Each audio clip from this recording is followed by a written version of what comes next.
વાત એટલી કરી છે મેં, કારણ કે સુહાગી સંતો કોને કહેવાય કે જેની સુરતા સુહાગણ હોય, જેનું ચિત્ત સચિત હોય, જેનું મન નિરંજનની જગ્યા ઉપર હોય, જેની બુદ્ધિ સદબુદ્ધિ હોય, જેની સુરતા સુહાગણ બની હતી હોય એને સુહાગી સંત કહેવાય.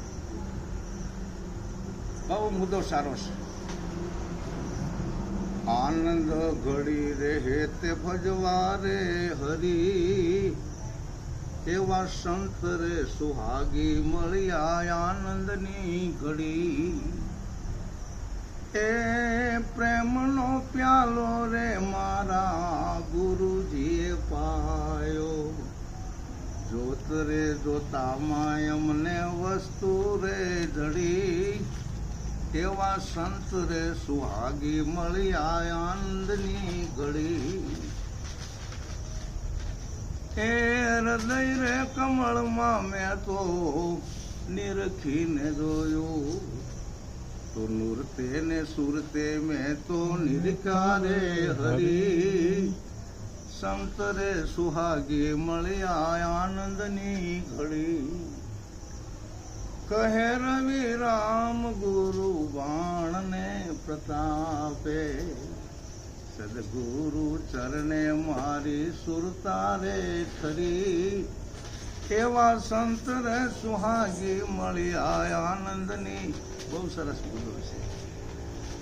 સુહાગી સંતો આ સકલ સૃષ્ટિની અંદર ઘણા છે, પણ સુગડ જેની સુરતા હોય,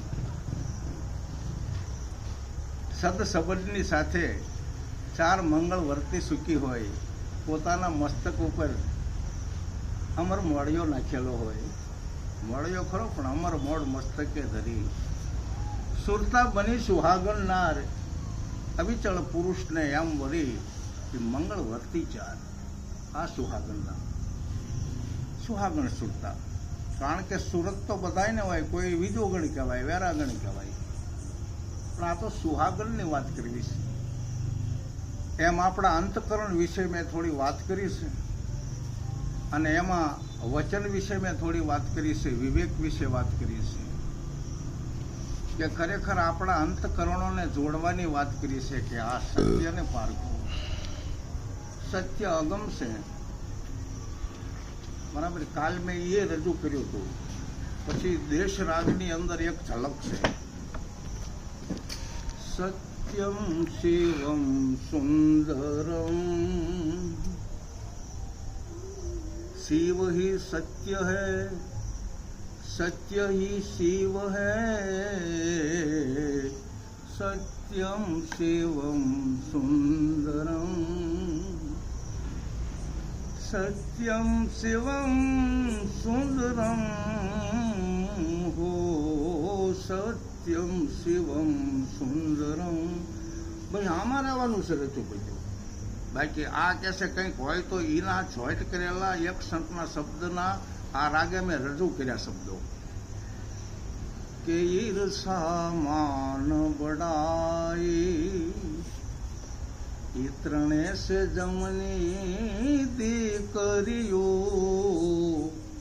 ઈર્ષા માન બડાઈ એ ત્રણે સે જમની દીકરીઓ. બ્રાહ્મણ ક્ષત્રિય વૈશ્ય ને શૂદ્ર એ વર્ણ ચારે ને વરિયો. પામર માયેનું પિયર ને ઓછા મનુષ્યમાં ઉતર્યો. ઈર્ષા માન બડાયા ત્રણે સે જમની દીકરીઓ.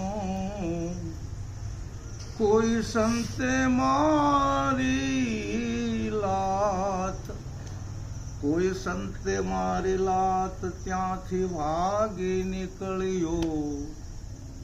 દાસ સૌ કહે જનાથી દૂતિયું ડર્યું.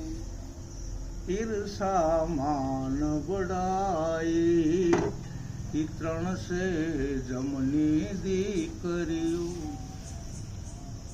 સત્યમ શિવમ સુંદરમ. સત્ય શિવ છે, શિવ સત્ય છે, અને સત્ય શિવ છે, શિવ સુંદર છે.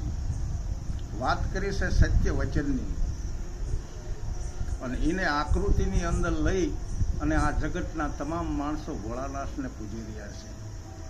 અને આવો સત્ય પુરુષ ભોળોનાથ બિરાજમાન છે કે જે અજન્મા છે. કેટલી બધી વાત છે. અને એ સત્ય છે, એ અગમ છે, એ અગમને નિરપરખ કરવા માટે આપણે આ સુરતાને સુહાગણ બનાવ્યા પછી આપણી જે નુરત છે એ આપણી નુરતને દિવ્ય દ્રષ્ટિ બનાવવી પડશે. આ નુરતને જ્ઞાન દ્રષ્ટિ બનાવવી પડશે. ત્યારે આપણને આ અગમની ખબર પડે. કારણ કે અગમ દેશ તો એવો છે ને કે જ્યાં ભણેલાનું કામ નથી, જ્યાં ભણેલા ભૂલી જાય. અગમ દેશને ભણેલા પણ ભૂલી જાય.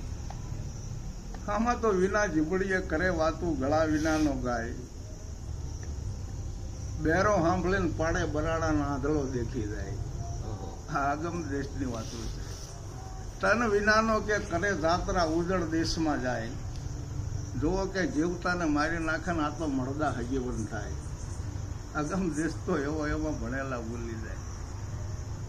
આમાં કે ઠૂંઠો વગાડે તાલ તંબુરો અને માંદો સુણી મલકાય. શિર વિનાનું ધડ કરે ઢીંગાણું લંગડો દોડ્યો જાય.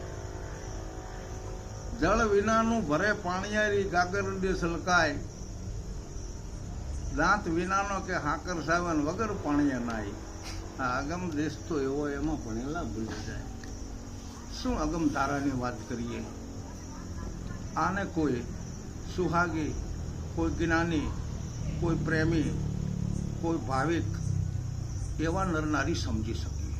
કોઈ પ્રેમી હોય, બરાબર, એટલે સંતો પોકાર કરે છે કે મળે કોઈ બ્રહ્મના જ્ઞાની રે, મળે કોઈ આવા સંત વિવેકી રે. એ મારો સદગુરુ મહારાજ એક છે.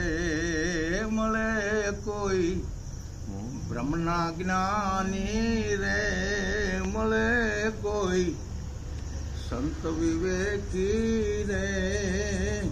મારા સદગુરુ સાહેબ એક છે.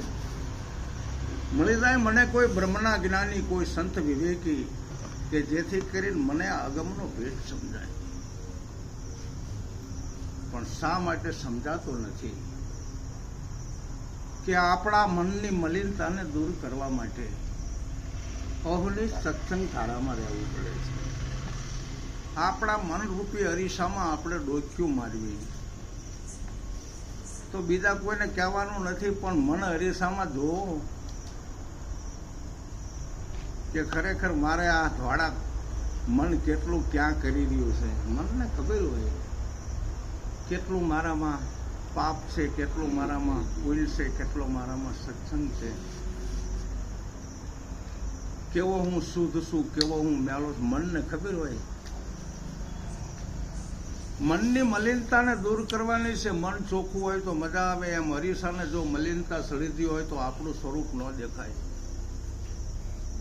એમ મનને જો મલિનતા સળી ગયેલી હોય ને તો આપણને આ વચન, આ વિવેક, આ આત્મા, આ આપણું સ્વરૂપ, આની કઈ ખબર પડી.